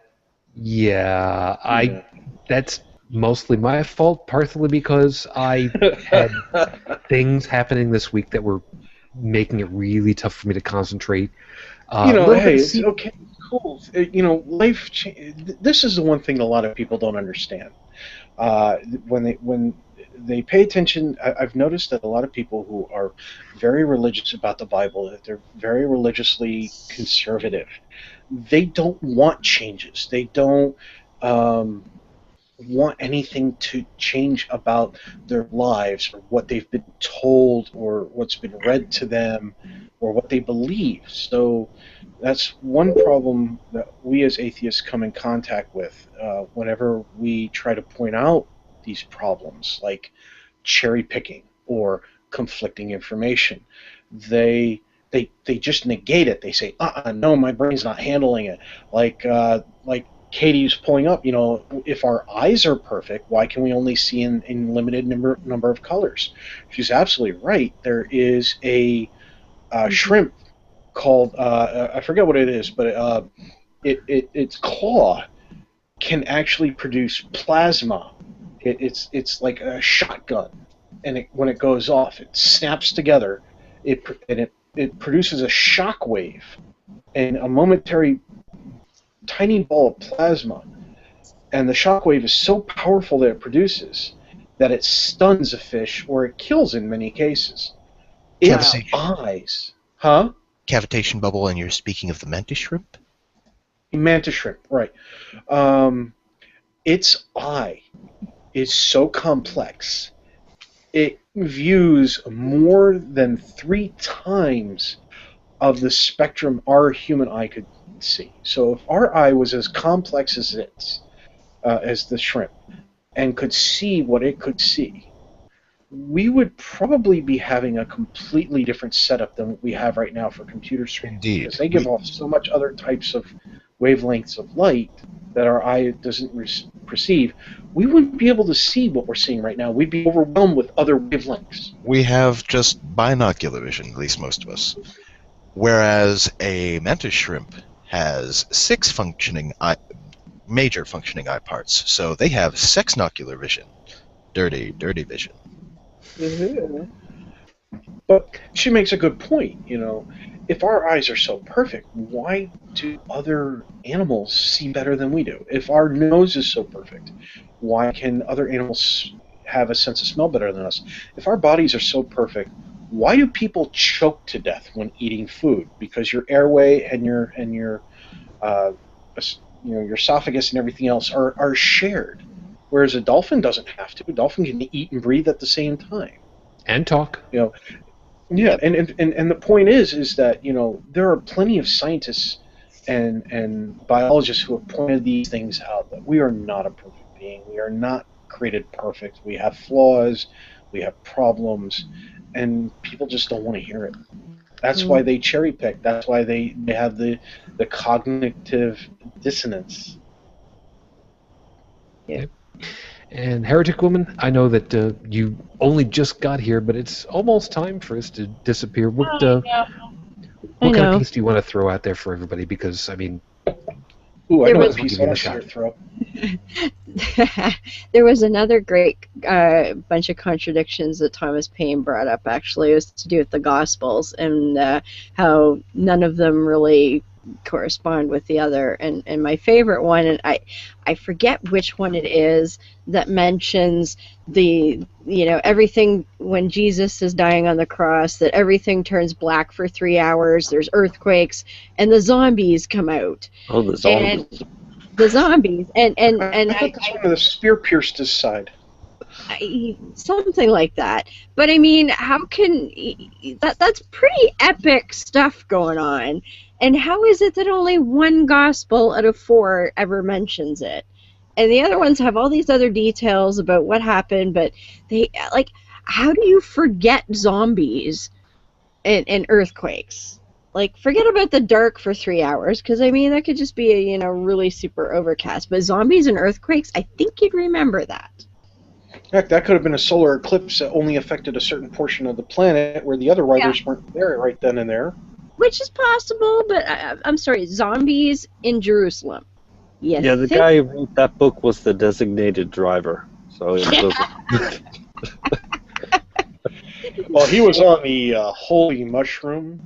Yeah. Or he was the original... I was going to say, otherwise it could be that he was the original writer for the movie Clue, with all 4 endings waiting to be used. Could be. Or, he was the one riding the talking donkey. I don't know, but it just seems pretty messed up that, one guy's like, oh my god, there's earthquakes and zombies, and everybody else is like, yeah, he died. And then he wrote. Talking donkeys. Is that where Chill out, your dude. ass came from? No, they're... Did you see the zombies, man? Wow, there's a lot of zombies. They're right over there, man. Dude, I haven't seen your LSD, but did you see the dragons in your kitchen? Yeah, and the earth shook, man, and it all got dark, and dead people were walking around, man. Did you see that shit? Oh my gosh. Who's been around a campfire? What's that? It moved over there. No, it's a bat. No, it's zombies. Honestly, I think the people of that time were definitely on something when they wrote some of these. Ergot root poisoning. That's my theory. Makes It's sense to me. possible. Some of our greatest literature and some of our greatest art was done by people who were either, number one, clinically insane and just not diagnosed with it because they couldn't back then, or B, on some kind of hallucinogenic or stimulant or something to just change their perceptions. It's entirely possible that an entire town had their food supply, their food stores, contaminated with something. Yep. It got in during a harvest or whatever, and they had a mass hallucination. Because when you have mass hallucinations, people can feed off of each other depending on how they're communicating. Mass hysteria. That's a theory behind the Salem witch trials, actually, is that it could have been caused by ergot poisoning. Or, it could have just been the predecessor band to the White Album, but we talk about that another time. Anyway, what I wanted to end up closing with was something that Joseph had mentioned just a little while ago. And what was that word? The French version of the word? Homeopathy? Homeopathy. Thank you. Omelette du fromage. And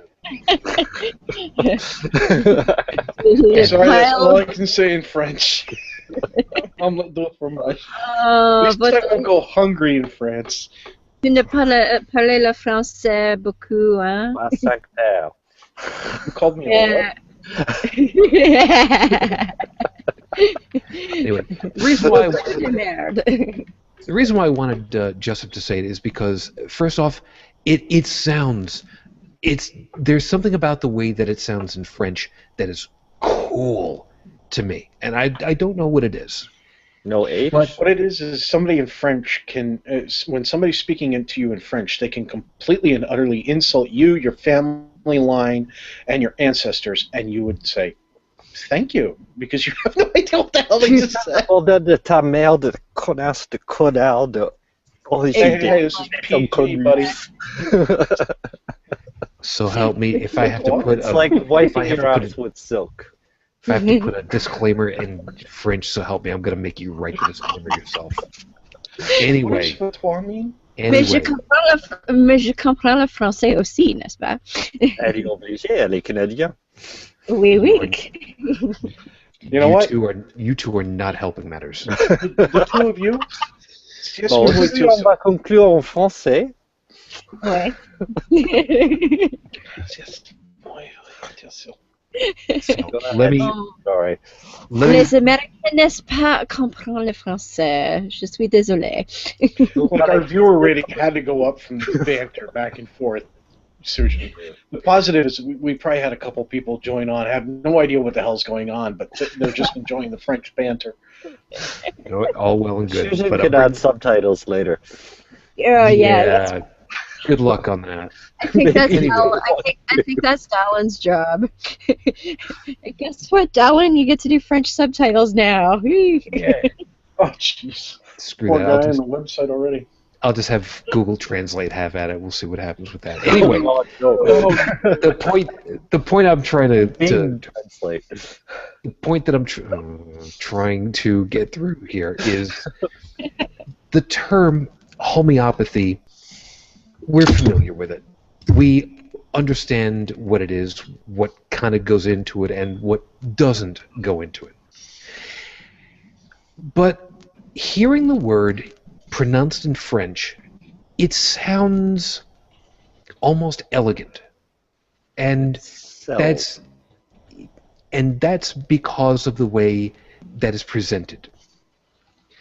What has this got to do with cherry picking is this. It sounds nicer to English ears. It has a different feeling, a different expectation because of it. Because it sounds like it should be more elegant, like it should be more than what it really is. I had thought earlier this week, how cool would it be to get a bunch of plastic balls, like you'd see in a ball pit, and get them into configurations that would be the equivalent of water, molecule of water, glued together, sewn together, whatever it takes, and throw it into a pool, an emptied out pool. And then put together a string of these things that would correspond to whatever the active ingredient in some kind of homeopathic whatever is, and put the equivalent number of molecules that should be into the pool, and find some way of mixing it up, whether you're using a giant steam shovel or whatever, just to, something that would actually work. And then take a scoop out, take out all of whatever, and then with that steam shovel, dump it all back in, and refill the pool with whatever it is that should be the equivalent of if you were dropping more water in. And do that to show, when you get done, this is what you're left with. You're left with all this water. Can anybody find however many pieces of that molecule is still left? Now, we all pretty well know, you get to 100 times dilution, you effectively got virtually nothing left. And that's where the cherry picking comes in. It was there, but they hide the fact that there is, mathematically speaking, after a certain point, nothing left of the active ingredient, if you can even call it active. They just completely leave that aside. They don't tell you that it's actually mathematically not possible for it to be there. Just conveniently leave that part out. And not too very long ago, here in New York, they did tests on homeopathic stuff and supplements to find out how much of the active ingredient is actually in there, only to find that there is far more filler than anything else. Sometimes it's ground up pieces of tree. Sometimes in some cases there was no active ingredient, but you got to remember, water has memory. The point that I'm getting to is the information was that it was supposed to be there, and that information has been conveniently excluded. You can cherry pick to bring information into the picture. You can cherry pick to leave it out. But in any case, as Joey had mentioned earlier, it's a matter of lying. When all is said and done, it's lying. And in most cases, not all, but in most cases, it's intentional, highly intentional. Because with a lot of stuff, in order to find those little bits and pieces that say global warming has been steady and has not changed in the last 18 months, ergo global warming is not a thing, you need to intentionally look through to try to find that information in order to present it. Because if you were to actually use a bigger X-Acto knife, if you were to use a cookie cutter instead of an X-Acto knife and pull in all of the rest of the information around it, you've got nothing to stand on. And you know what? I can tolerate a lot of stuff. I can tolerate ignorance. But I sure as hell am never going to intentionally condone lying. You want to go ahead and you want to lie? You damn well better make sure that you make it a good one. But I warn you now,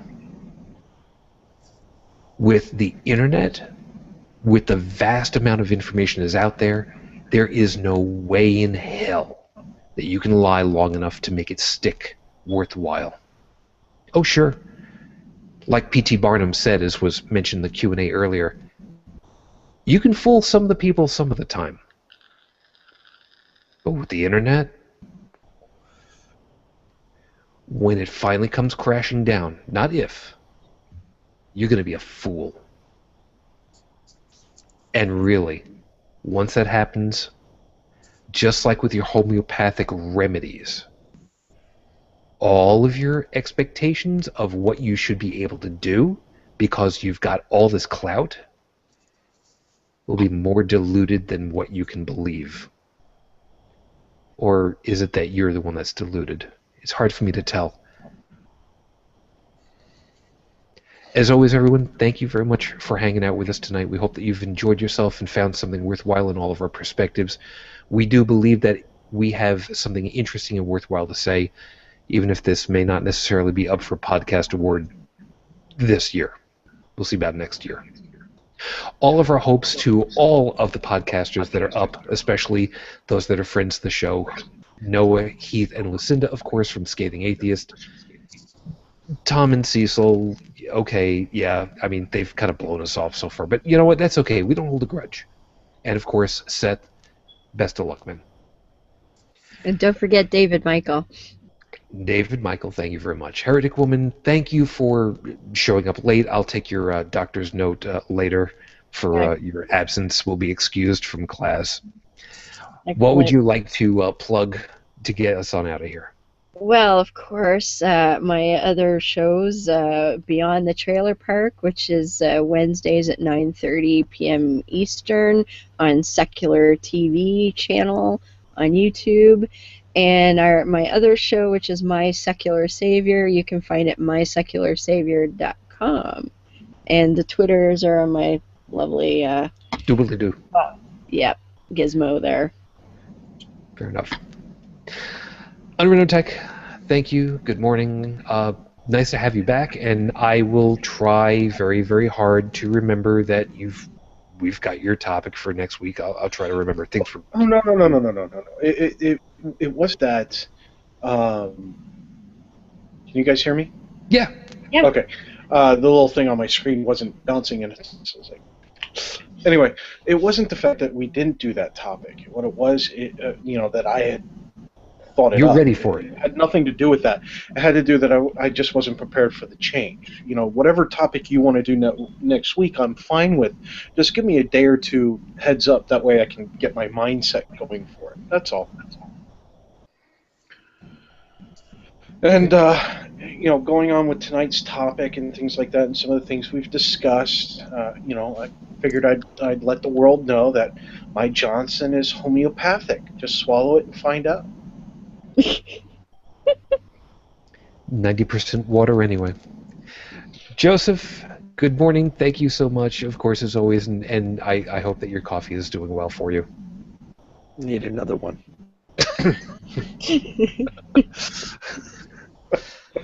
Nothing to plug. That's okay. And remind me, at this point, because we had the time change, we're now an hour earlier for you, aren't we? Yeah, because my alarm clock woke me at exactly when the show started. I usually wake up an hour before. Okay. So I'm not the only one that's late then, huh? Yeah. You Thanks showed for up. There's actually talk here in the U.S. of one state is considering legislation to get rid of daylight savings time, and it's like, you do that, I will frickin' move. I don't care where you are. You could be in the middle of the Bible Belt. If you get rid of daylight savings time, I'm going to move. Well, Joseph, with any luck, maybe we'll get that all straightened out. We'll all work on GMT finally. How's that? Okay. I like that idea. And Joey, sorry it took a little while to get to you, but of course, as always, thank you very kindly. You get yourself some sleep tonight, eh? I will try if I can find sleep between vicious, violent thoughts of what I will do to tech. Well, if you need help sleeping, I have a homeopathic remedy for that. It's called a sledgehammer to the head. Yeah, but how effective is that with it's diluted with water? The sledgehammer? Yeah. Or his head being diluted. I'm imagining tortures with a spork. I'm gonna give you a 12-gauge suppository, I swear. Dude, A it wooden wouldn't have spork. any effect. Yeah, I know. Like throwing a couple hot dogs down a hallway, huh? Oh! You know, No, it'd be like shooting a 12 gauge into a titanium steel wall. Ooh. I don't know where to take that, except to say Buns of steel! Buns of steel! It's Dude, the I can produce diamonds. it's machismo wars. Stop talking about your anal retention. And on that note, we're going to call it a night. What's in your hand? I have it. It's tickets to that thing you love. Look again. The tickets are now diamonds. Yeah. Just what I needed. So everyone, of course, as always, thank you very kindly. We hope that you've enjoyed yourselves. We're hopeful. In all seriousness, we're really hopeful for Scathing Atheist. They had their first video time on with us, and I don't bring that up because I'm name dropping, but because they have been, even if they haven't been on again because timing and everything, they're good people, and I'm really hoping that they get the recognition that they richly deserve. Yeah, Because they've vote worked for really them. hard at what they're doing. So if you have the opportunity, by all means, subscribe to them, listen to them. send him a threatening letter, something, I don't care. Hey, apparently I've been able to make Heath laugh via Twitter. So I mean, anytime Hey, somebody laughs at my jokes, they've got to get plugged. I bet they would appreciate the bag of dicks.